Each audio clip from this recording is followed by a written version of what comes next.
कोकणातील प्रत्येक घडामोडींचे लाईव्ह अपडेट पाहण्यासाठी आताच कोकण कट्टा न्यूजच्या सर्व सोशल मीडियाच्या प्लॅटफॉर्मला लाईक, फॉलो आणि सबस्क्राईब करा. रायगडमध्ये सध्या हत्याकांडाचं सत्र सुरू आहे की काय असा प्रश्न निर्माण झालाय. रायगड जिल्ह्यातील रोहा तालुक्यातील निडी गावात सोमवारी रात्री 15 जूनला एक मोठी धक्कादायक घटना घडली. या घटनेमुळे रोहा तालुक्यासह रायगड जिल्ह्यात खळबळ उडाली आहे. एका 20 वर्षीय तरुणीचा गळा आवळून तिचा खून केल्यानंतर आरोपी तरुणानं स्वतः गळफास घेऊन आत्महत्या केल्याची धक्कादायक घटना समोर आली आहे. या प्रकरणी रोहा पोलीस ठाण्यात खुनाचा गुन्हा दाखल करण्यात आलेला असून पोलिसांकडून सखोल तपास सुरू आहे.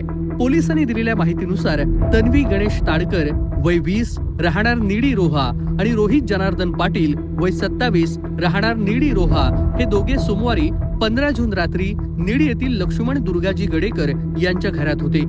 रात्री साधारणतः 7:15 वाजण्याच्या सुमारास दोघांमध्ये कोणत्या तरी कारणावरून वाद झाला. हा वाद इतका टोकाला गेला की संतप्त झालेल्या रोहित पाटील यानं तन्वीला मारहाण केली. एवढंच नाही तर नायलॉनच्या दोरीनं तिचा गळा आवळला. यात तन्वीचा मृत्यू झाला. त्यानंतर रोहित पाटील यानं हॉलमधील पंख्याला नायलॉनची दोरी बांधून गळफास घेत आत्महत्या केली असा पोलिसांनी प्राथमिक अंदाज व्यक्त केलाय. रोहित पाटील आणि तन्वी ताडकर इथल्याच याच गावातले लोक आहेत.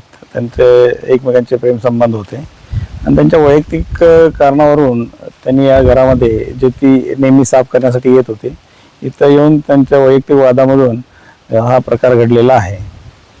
हा जो घर आहे हा कोणाच्या मालकीचं काय माहिती आहे का?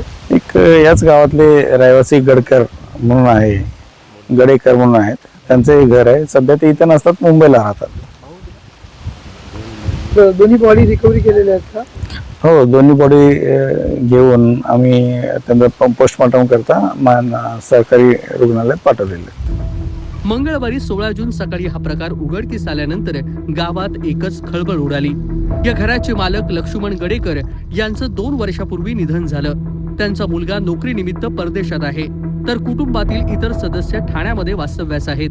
घराची देखभाल तन्वीच्या आईकडे असल्यानं घराची चावी त्यांच्याकडे असल्याची माहिती ग्रामस्थांनी दिली. या घटनेची माहिती मिळताच अतिरिक्त कार्यभार असलेले उपविभागीय पोलीस अधिकारी आणि पाली पोलीस ठाण्याचे पोलीस निरीक्षक शेरेकर आणि रोहा पोलीस ठाण्याचे पोलीस निरीक्षक मारुती पाटील यांनी घटनास्थळी भेट देऊन पाहणी केली. या प्रकरणी नामदेव मनोहर मडवी यांच्या तक्रारीवरून रोहा पोलीस ठाण्यात गुन्हा क्रमांक 175/2026 अन्वये भारतीय न्याय संहिता कलम 103(1) अंतर्गत खुनाचा गुन्हा दाखल करण्यात आला.